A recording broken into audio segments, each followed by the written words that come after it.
तुम्ही पाहत आहात MCN न्यूज मराठी। भारत सरकारच्या आयुष मंत्रालयाच्या वतीने येत्या 25 ते 28 फेब्रुवारी दरम्यान संतनगरी शेगाव येथे राष्ट्रीय आयुष आरोग्य मेळावा 2026 चे आयोजन करण्यात आले आहे। या आरोग्य मेळाव्याचे उद्घाटन भारताच्या महामहिम राष्ट्रपती श्रीमती द्रौपदी मुर्मू यांच्या शुभ हस्ते होणार असल्याची माहिती केंद्रीय आयुष मंत्री प्रतापराव जाधव यांनी आज शेगाव येथे घेतलेल्या पत्रकार परिषदेमध्ये दिली। या निमित्ताने आयोजित पत्रकार परिषदेमध्ये बोलताना केंद्रीय मंत्री प्रतापराव जाधव पुढे म्हणाले की आयुष विभागाच्या वतीने हा आरोग्य मेळावा संत गजानन महाराजांच्या नगरीमध्ये होणार आहे। या मेळाव्याचे उद्घाटन कार्यक्रमाला महाराष्ट्राचे महामहिम राज्यपाल आचार्य देवव्रत, महाराष्ट्राचे मुख्यमंत्री देवेंद्र फडणवीस, महाराष्ट्राचे उपमुख्यमंत्री एकनाथराव शिंदे, उपमुख्यमंत्री श्रीमती सुनेत्राताई पवार, बुलढाणा जिल्ह्याचे पालकमंत्री मकरंद आबा पाटील सह पालकमंत्री संजय सावकारे, राज्याचे कामगार मंत्री आकाश फुंडकर, आमदार डॉक्टर संजय कुटे, अखिल भारतीय आयुर्वेद महासंमेलन ट्रस्टचे अध्यक्ष पद्मश्री पद्मविभूषण वैद्य देवेंद्र त्रिगुणा तसेच आयुर्वेद महासंमेलनाचे अध्यक्ष वैद्य प्रोफेसर राकेश शर्मा यांना देखील निमंत्रित करण्यात आला आहे। आयुष मंत्रालयाच्या वतीने हा कार्यक्रम आयोजित करण्याची जबाबदारी अखिल भारतीय आयुर्वेद महासंमेलनाला देण्यात आली आहे। अखिल भारतीय आयुर्वेद महासंमेलन हे महाराष्ट्र त्र्यंबकेश्वर येथे 1907 साली स्थापन झालेली आयुर्वेदाची सर्वात मोठी व जुनी संघटना आहे, जी संपूर्ण देशभर कार्यरत आहे। सदर कार्यक्रम आयोजित करण्यासाठी आयोजन समिती स्थापन करण्यात आली असून आयुर्वेद महासंमेलनाचे उपाध्यक्ष डॉक्टर आशुतोष गुप्ता यांना आयोजन समितीचे अध्यक्ष म्हणून जबाबदारी देण्यात आलेली आहे। MCN न्यूज मराठी करिता रवी शेगोकार, शेगाव। हा कार्यक्रम झाल्यामुळे देशभरातून आयुष क्षेत्रामध्ये काम करणारे सगळे क्षेत्रातली लोक आपल्या शेगावला येतील। आपल्या शेगावला सुद्धा प्रसिद्ध संत गजानन महाराजांचं मंदिर आहे, परिसर खूप छान आहे आणि देशातल्या लोकांना सुद्धा माहित झालं पाहिजे की एका ग्रामीण भागात, तसं शेगाव जरी शहर तालुका असेल पण एका खेडेगावासारखंच हे छोटस गाव आहे।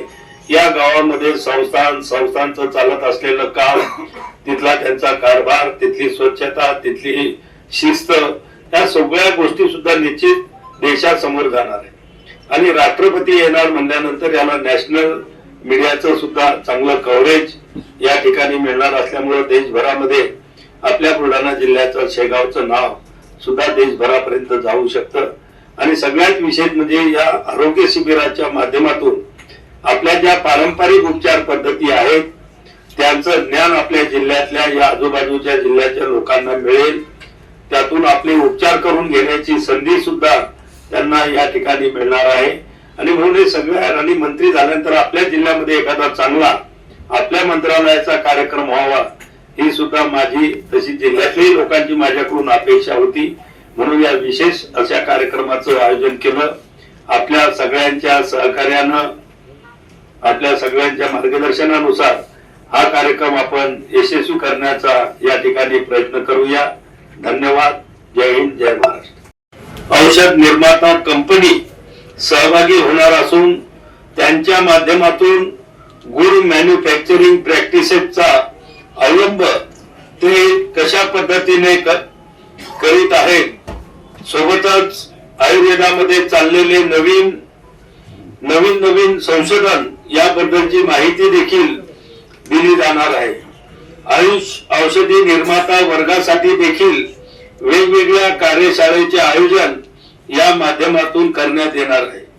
या ठिकाणी वन औषधी प्रदर्शनाच्या माध्यमातून सामान्य लोकांना आपल्या जवळपास सापडणाऱ्या वन औषधीच्या सहाय्याने सोपा आणि माफक दरात उपचार घरच्या घरी कशा पद्धतीने केले जाऊ शकतात याची देखील माहिती या ठिकाणी प्रदर्शनीद्वारे दिली जाणार आहे।